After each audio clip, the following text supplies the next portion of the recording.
Good evening and welcome to the January 26th, 2026 meeting of the Shawnee City Council. I'm Mayor Mickey Sandifer and I will be chairing this meeting. I'll do a roll call at this time. Councilmember Reynolds. Present. Councilmember Whitted. Present. Councilmember Pearson. Present. Councilmember Murphy. Present. Councilmember Knappen is absent. Councilmember Rainey. Present. Councilmember Birchfield. Present. Councilmember Aldridge. Present. Thank you, and I'd like to invite Hawker Jag K students to join me up front to lead us in the Pledge of Allegiance, followed by a moment of silence. Come on up, please.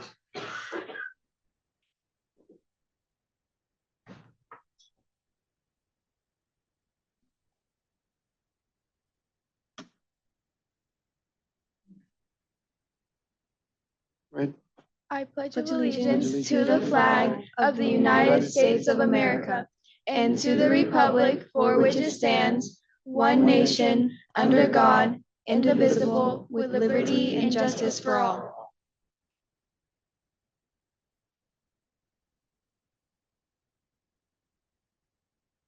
Thank you.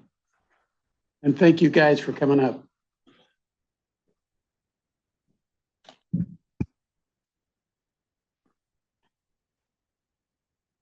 Next, I'd like to explain our procedures for public input.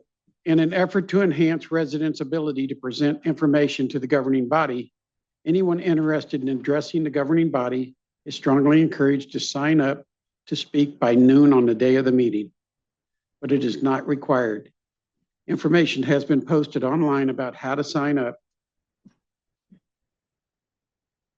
By policy, comments are limited to 5 minutes, and no person may speak more than once to any one agenda item. Only comments related to city business is permitted. Disruptive acts are not permitted as per policy number 7 and will not be tolerated. Additionally, comments can be submitted to the entire governing body via email at governingbody@thecityofshawnee.org. Next on the agenda is the consent agenda. I think we have one item to come off, Paul. Yeah, thank you, Mr. Mayor. We have a small administrative change to the minutes. We had an error in attribution of a council member question. So we would ask that you go ahead and approve the minutes tonight. We will fix that attribution of that question and then confirm with the council member that it had been correct. Again, just one question asked and some other cross back and forth that was attributed to a incorrect council member. So we'll get that cleaned up. Okay. So I'd ask for a motion to approve the consent agenda. Jeannie. Move to approve the consent agenda with changes as just noted. Okay. You. I have a motion and a second on this item. All those in favor say aye. Aye. Opposed, nay. Motion passes. Next item on the agenda is business from the floor. If anyone is here to speak about a specific item on the agenda, please wait until that item is discussed. If you are here to speak on an item that is not on tonight's agenda, now is the time to speak. Did anyone sign up for this? Yes, Mayor, we had one pre-register, Georgia Dooming. Okay. As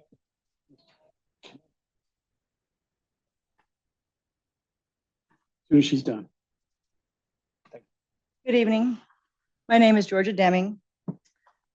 The right of the people to be secure in their persons, houses, papers, effects against unreasonable searches and seizures shall not be violated, and no warrant shall issue, but upon probable cause, supported by oath or affirmation, and particularly describing the place to be searched and the person or things to be seized. That is the Fourth Amendment. Recently, DHS issued a memo which eliminates most of the Fourth Amendment protections. No judicial warrant is necessary to use a battering ram to enter somebody's home.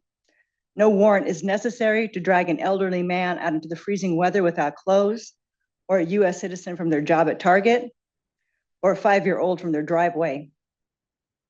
No judicial warrant is necessary to pull a vehicle over or stop a teenager walking home and demand proof of citizenship.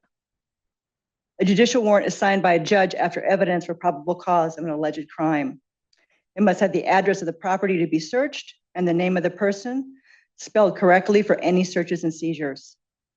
Most people don't know the difference between an administrative memo and a judicial warrant. Most people see armed uniformed men with a piece of paper and believe their actions to be valid. My father came to the United States from Greece in 1954. He was not yet 20 years old. He became a citizen on this day, January 26, 1961. I was born in Nebraska and have lived in the Kansas City area since 1988. I've lived in Shawnee since 2015. My husband grew up in Shawnee. He served in the Navy as a submariner. I have a BA from the University of Nebraska, a Master's of Library Sciences from Emporia State, a TESOL certification from Seattle Pacific University, and was awarded the Kansas Master Adult Educator of the Year in 2020. I retired in August of 2024 from Johnson County Community College after 22 years of service. I worked as an instructor and program manager for Johnson County Adult Education, where adults could earn their GED, high school equivalency degree, and immigrants could learn English. I've taught English language and US civics to thousands of people of every age, ethnicity, religious background, nationality, and not once did I feel unsafe. Many were terrified of authority and the police. I always assured them that in the US, the law was here to protect them. It could not be detained without cause. No one was going to pull them over in a van and take them off the street. I told them that we're here, we had due process, and if they were ever arrested, they would be treated fairly. They had nothing to fear from local police. The police were here to serve and protect them, and they shouldn't hesitate to call them in case of an emergency. I now regret those words and wonder how many of the lives I ruined with those words. And by the way, I guarantee you, those students knew more about American civics than most American-born Americans, and I'm including our government in that statement. Given the citizenship test, many of them would fail. My father received his high school diploma in the US. He worked for Burlington Northern Railroad into retirement. Once I asked him if he was more comfortable in English or Greek, he said English. He never lost his Greek accent. Most immigrants, no matter their English proficiency, don't lose their accent if you learn it after a certain age. He loved this country. He read the Lincoln newspaper every day, watched the evening news, voted in every election. I was raised to respect the law, and police officers were here to protect me. ICE is not local law enforcement. They're armed thugs with little training and no knowledge of the law. Legitimate law enforcement officers have a hard job, and what DHS and ICE are doing is making their job harder. It pains me to think that if my father was still alive, he could be one of those people detained because of his accent and his looks. Citizenship or decency doesn't matter to ICE. He died in 2013, and though I miss him every day, I am relieved that he is not here to witness what is occurring. He lived through World War II and a civil war in Greece. His village suffered under Nazis and fascist occupations. This is why he came. No one carries citizenship papers or should have to. Me, my family, my neighbors, my friends are very afraid right now for everything that's going on. I want to know that if armed masked men beat down my door, stop me while I'm walking my dogs or driving my car, that I can call the local authorities to protect me. I always believed that this was true before. I'm not sure now, and I want assurances the local police will help me if I need it. Thank you. Thank you. Anyone else sign up? No, Mayor, that's all we had pre-registered. Anyone in the audience like to speak from business from the floor? Hearing none, I'd like to recognize that Councilmember Knappen has arrived.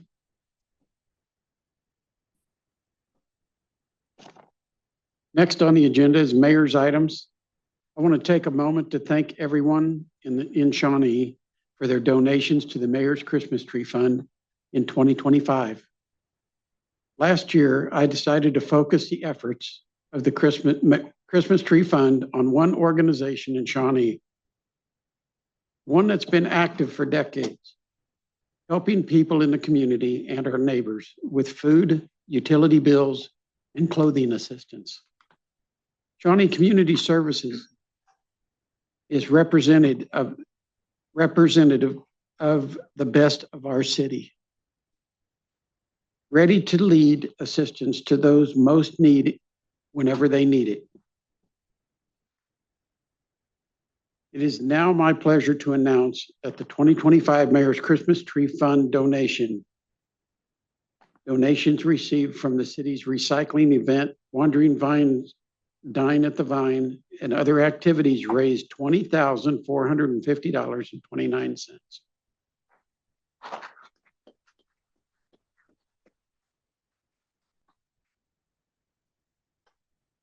To benefit the Shawnee Community Services. I'd like to invite Sylvia and Marlissa from Shawnee Community Services to join me up in the front of the dais for the presentation of the donation.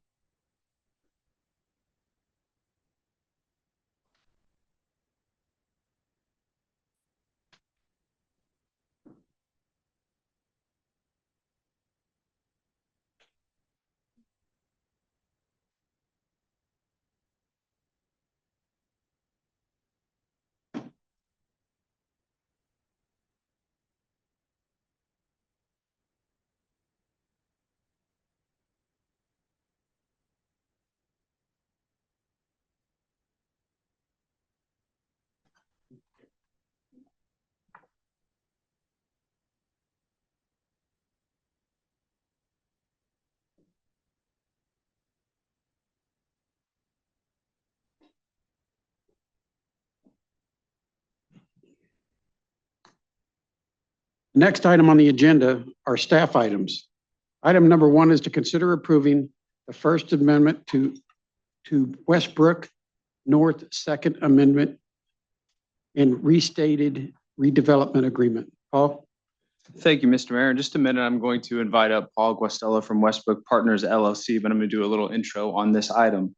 In July of 2024, the City Council entered into agreements with Westbrook Partners LLC to help save the commercial corner at 75th and Quivira. Originally, this corner was supposed to be part of a larger cohesive development with both multifamily and commercial. That's not what happened. The residential went forward and the commercial languished for years. And so at that point, we began dealing with different developers, somebody who could come in and bring a grocery store and much needed redevelopment to that area. That led to our agreement in July 2024. That agreement had an important milestone of January 31st of 2026 to have a grocery store operational and other phase 2 developments. What we're here tonight to do is to request from the governing body a 6-month extension. We don't come to the governing body lightly to ask for extensions on development agreements. Development agreements are contracts between the city and a developer to deliver what we agree upon mutually. However, from time to time, there are conditions in the market with different factors, construction factors, weather factors that come into play. And if we believe that a good faith effort has been made and we've seen a lot of progress, we bring that extension to you. That is the case with this development. From community development to our building inspectors, to my office, to finance, to our financial reviewer, Jeff White, we can say that the progress has been great out there. It started off a little slow and has really picked up over the last 12 months. So I'm going to invite Paul Guastello from Westbrook Partners LLC to come up and show some pictures, talk about next steps, when we could see the first tenants open, and then stand for any questions you have of staff or Mr. Guastello. So I'm going to ask him to come on up.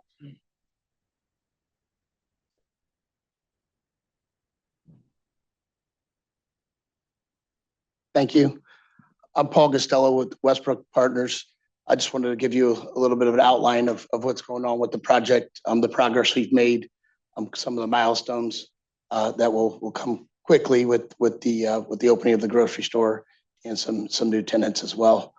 I only have 5 minutes, so I'm going to roll through it pretty quickly, but then we'll be able to go back and ask some questions so I could clarify anything that maybe got skipped over or that I didn't communicate clearly.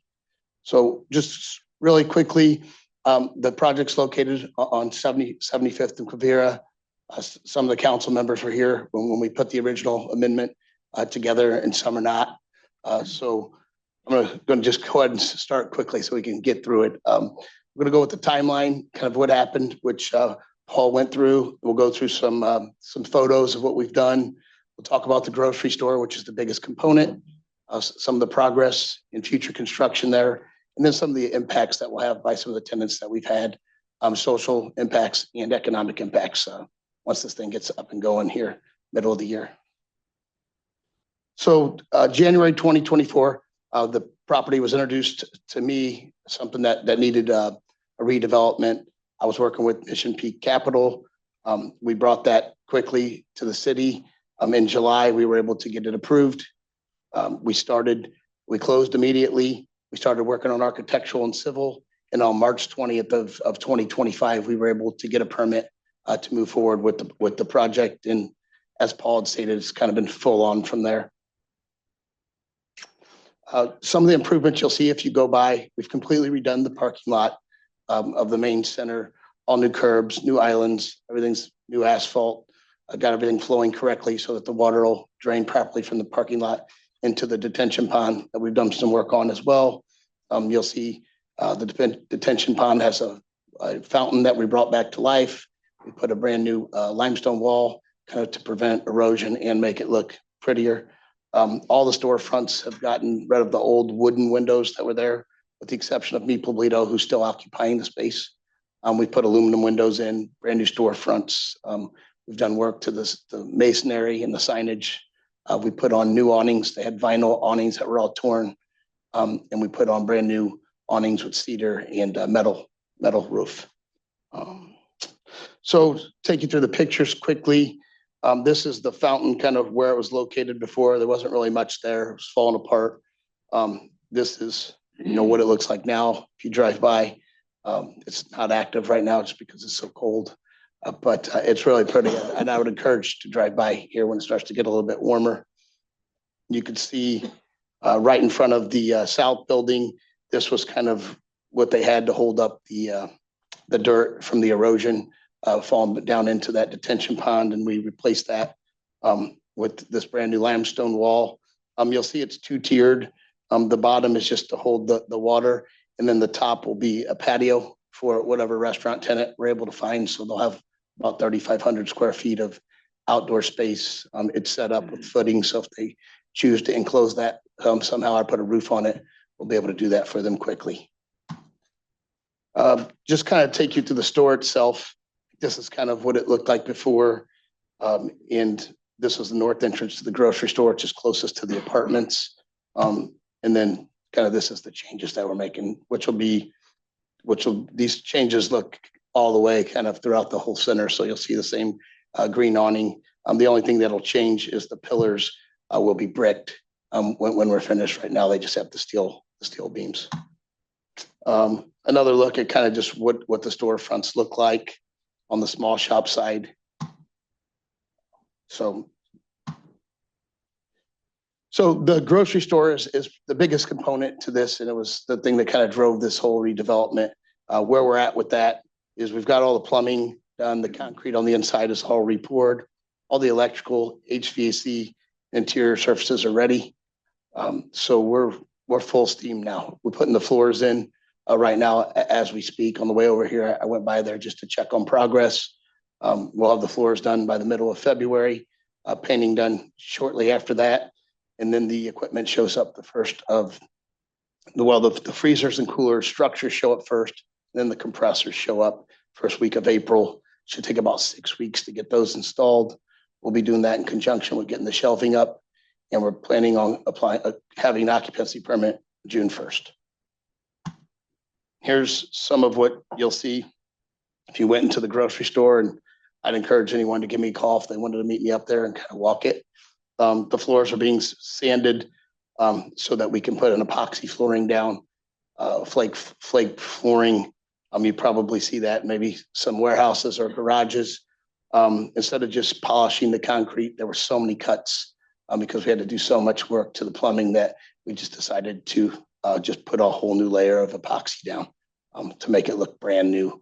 And it's not going to look like a store that we kind of retrofitted. We have completely taken every wall out of that place. It was just a box. So everything that you see is brand new construction. So it will be a brand new store when the patrons come to visit. Some of the other things that we've done to the center outside of the grocery stores, all of the storefronts are demoed inside and out. We have full as-built drawings so that our brokers can right size the space for any tenant that decides to come in. We do have a list of people that are interested. We have the grocery store, we have a Mexican restaurant, local barber shop, local nail salon, a national pizza franchise that is different from, it's not Domino's, it's not Pizza Hut, so it'll be a new franchise to the Kansas City market, Kansas City metro market.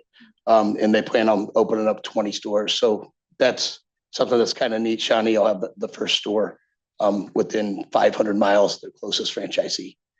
The liquor store wants to come back, Q Liquor, which they always did well. They're planning on bringing them back. And then we're working with the donut and coffee shop. The West building directly across from the grocery store. We do have a Chinese restaurant that's interested in the entire space.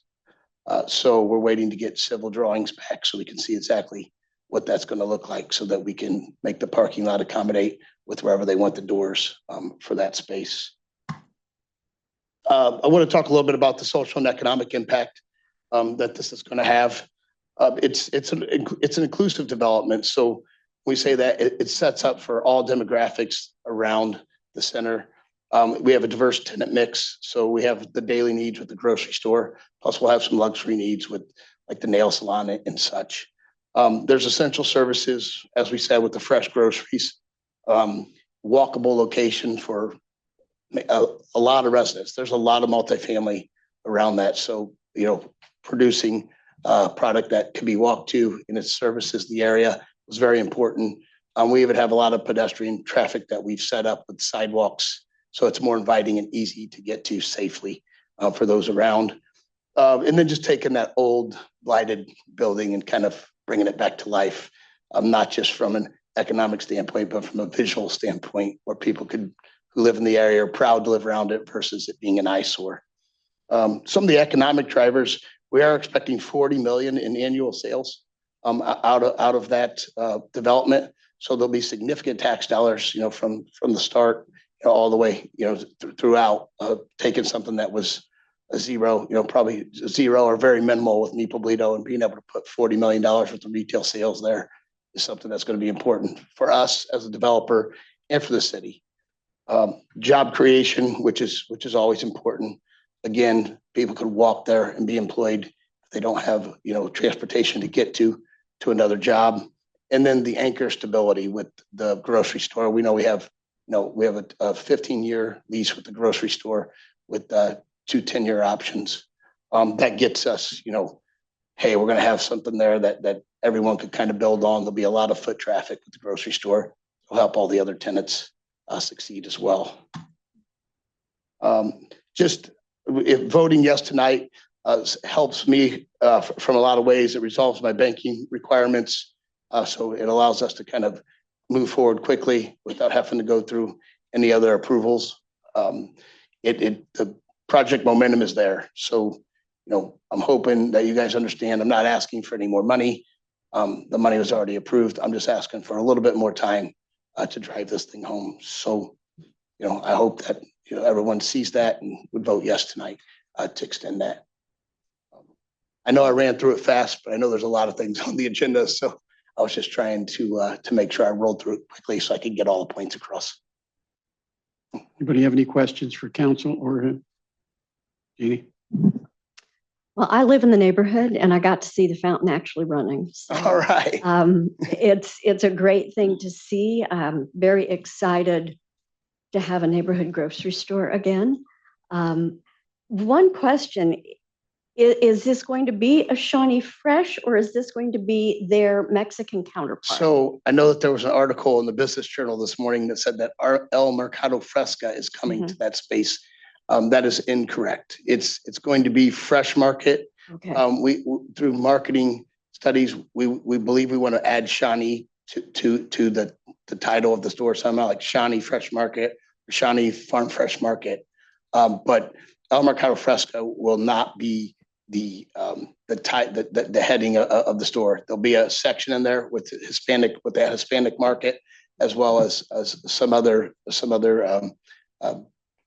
particular food services that through the cultural food services, but it's not going to be El Mercado Fresca, as it was stated in the Business Journal today.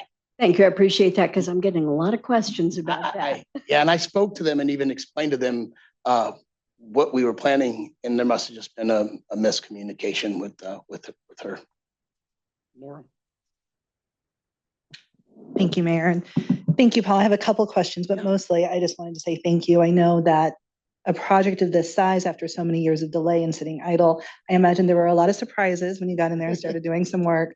So I really appreciate the updates you've been giving to the city and the way that you've partnered with our city staff to make sure things are moving smoothly and that they're getting the information that they can then relay to us about the progress you've made. So thank you for that. Given what you've shared with us tonight, do you have any concerns about this extension not giving you enough time to do what you need to do? I don't think it's June 1st is the date. This extends it to July 31st. It's only a 5-month window. There was a whole lot of moving parts that get us, we didn't get a permit until the end of March. We don't have to worry about anything like that. So even if we fail, the failure of 20% would be 30 days, which would be a massive, kind of a massive setback. Short of a fire or something completely out of our control, our plan is to try to actually be open. I was talking with the mayor right before the World Cup. Should be great because we have a bunch of people coming to the city. All the hotels are booked, so I'm sure the grocery store will be something that people are using frequently during that time, which maybe be like a pre-Thanksgiving or something that we normally wouldn't get. So it'll help. Oh, definitely. Mayor, may I ask another question? Yeah, sure. Okay. Yes, that timing would be wonderful. I also want to thank you for kind of the emphasis you've put on the walkability of the area and the multifamily units that are surrounding it, and especially the efforts that were made to make sure Mi Pueblitos could stay in that space, knowing that they have such a base of support and customers who are able to walk to that space. So first, thank you for both of those, the walkability concerns and trying to work with the existing tenants. You mentioned a Mexican restaurant operated by the folks who have Mi Pueblitos. Is that in addition to the counter, or is that still kind of speculation? Mi Pueblito is vacating from a grocery store standpoint. They did not renew their they had a renewal and they did not renew. And we were working with them to put I say work because it's past tense. I had sent Paul an email about 20 minutes after I sent him the proposal. I got an email from them that said they are not going to proceed. I had put some pressure on them because we had another Mexican restaurant that was very interested. So we were working with them and I just said, hey, I need to know if you're interested. If not, I want to go a different direction. And they are going to pull out of the space. So we do have a Mexican restaurant tenant, but it will not be them. Okay, thank you for clarifying that. And still thank you for the efforts that were made. Yes. And I would love to take you up on your offer to view the grocery store. Yes, that'd be great. Let's the floors will be in the second week of February. So I'd love for you. Let's set something up and have everyone over in the morning or whenever it works. Everyone's welcome. So thank you. Love to see it. Thank you. I know it's important to you because where it's located in the city. So thanks. I appreciate it. Your support for sure. Thank you. Steele? Thank you, Mayor, and thank you, Paul. I'm excited to see this project completed as well. I think it'd be great for that area. I had more of a kind of a technical question for our city manager. Is awarding the occupancy permit for the grocery store, does that count as satisfying the requirements, or do they have to have a tenant moved in? I just want to make sure the timing there is aligned and that the grocery store has to have a certificate of occupancy. Okay, that's the standard. Okay, I just want to make sure that there wasn't an extra step after that June 1st. Yeah, there's a couple other things in the phase 2, but we're almost complete with everything else in phase 2. Okay, yeah, great, thank you. Anyone else? Anyone sign up for this? No, Mayor. Anyone in the audience like to speak on this issue? Hearing none, I'll accept a motion. Okay. Laurel? Second. I have a motion and a second on this item. All those in favor say aye. Aye. Opposed, nay. Motion passes. Thank you.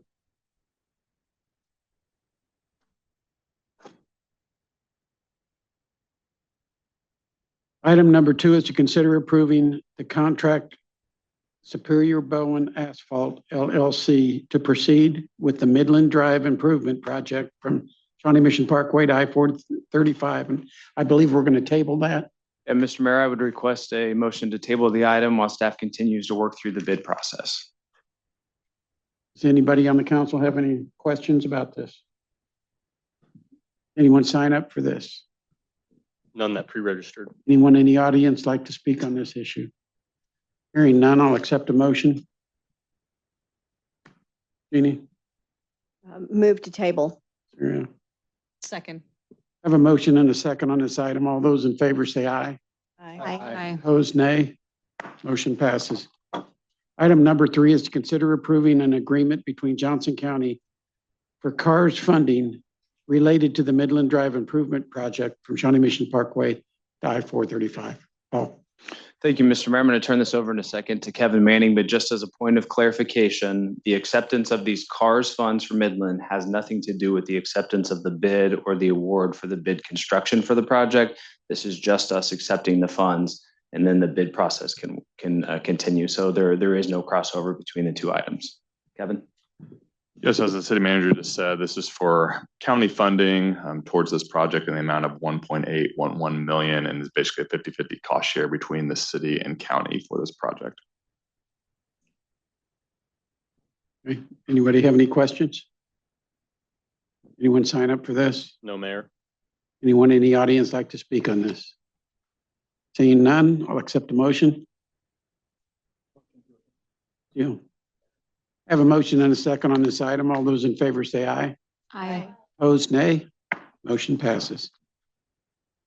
Item number 4 is to consider approving an agreement with KDOT for federal HSIP funding related to Johnson Drive and Barker Road intersection improvement project. Paul. Once again, Kevin Manning on this item. Yeah, so just a clarification, the picture on your screen is incorrect.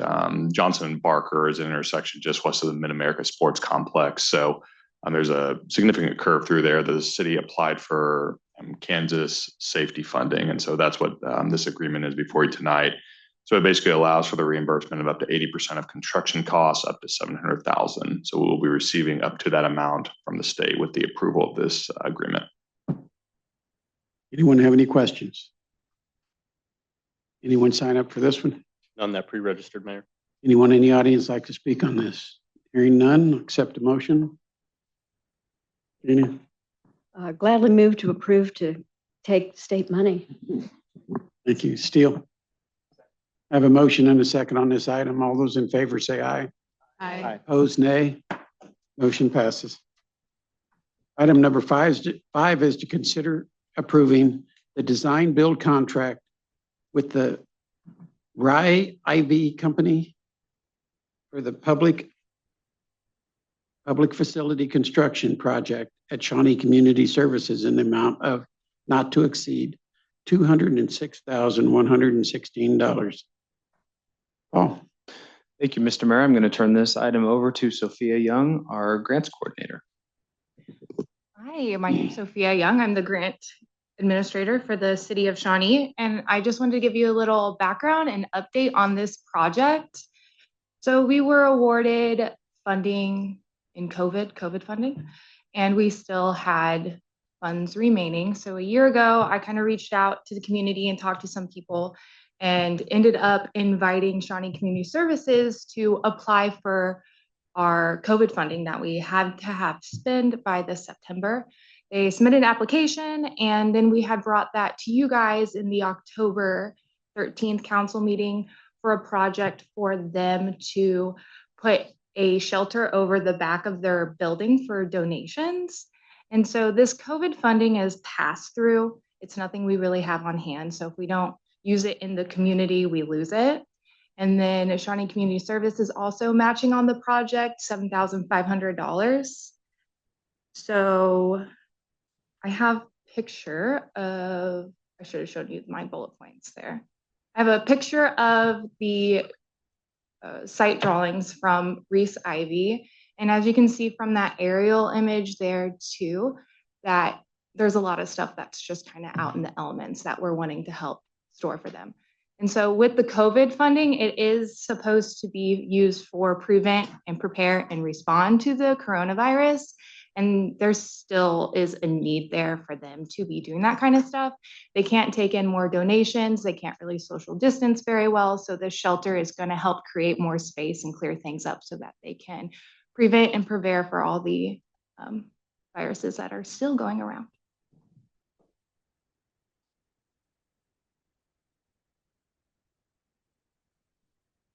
Is there any questions? Anyone have any questions?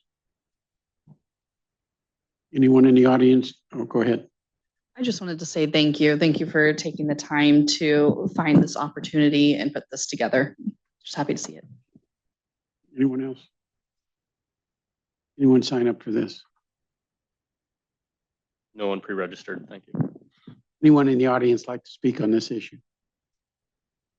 Hearing none, I'll accept a motion. Aaron, Move to approve. I've got Laurel. Second. I've got a motion and a second on this item. All those in favor say aye. Aye. Opposed, nay. Motion passes. Next item on the agenda is the miscellaneous items. Item number 1 is to ratify the semi-monthly claims for January 26, 2026 in the amount of $6,801,523.64. Anybody have any questions? Anyone sign up for this? Anyone in the audience like to speak on this? Hearing none, I'll accept a motion. Steele. I have a motion and a second on this item. All those in favor say aye. Aye. Opposed, nay. Motion passes. Item number 2 is miscellaneous council items. Paul, do you have anything? Nothing tonight, thank you. Okay, is there anyone on the council have any items? Aaron? Yeah, I have a couple topics. First, I just want to thank Public Works Department for doing a fantastic job on the roads this weekend. I know those temperatures were brutal and the hours were long. I did have several residents reach out to share their appreciation, so just wanted to pass that along. Secondly, I want to speak plainly tonight. The national pattern of aggressive federal immigration enforcement and the deadly outcomes we've seen across the country are deeply disturbing. Regardless of where each of us fall on immigration policy, when government power results in people being hurt or killed, when constitutional rights are violated, and when fear of our government becomes a daily reality, that deserves clear condemnation and not silence. Even though immigration enforcement is a federal responsibility, the impact lands right here in our communities. People are afraid, parents are anxious, and kids are absorbing that fear. And that should concern all of us. I believe our moral obligation as a community is to protect every member of society while maintaining public safety. Safety isn't a zero-sum choice between enforcement and dignity. It comes from a system that honors both the well-being of the public and the humanity of the people within it. Law enforcement in all parts of our justice system exists to uphold the law. No one should face punishment, let alone death, without due process. Accountability should apply to every agency at every level. And when the government gets it wrong, leaders at every level have a responsibility to say so. So I want our residents, especially those who feel vulnerable right now, to know you have the right to be safe in your home. You have the right to speak freely when you disagree with your government. You have constitutional protections and the right to due process, and you have the right to live without fear. Thanks. Anyone else? And yes, the city did a very good job of clearing snow. I definitely want to give kudos to that. Thank you, guys. You did great. And if there's no other items, I will accept the motion to adjourn. Janie? I move to adjourn. I have a motion and a second on this item. All those in favor say aye. Aye. Opposed, nay. We are adjourned.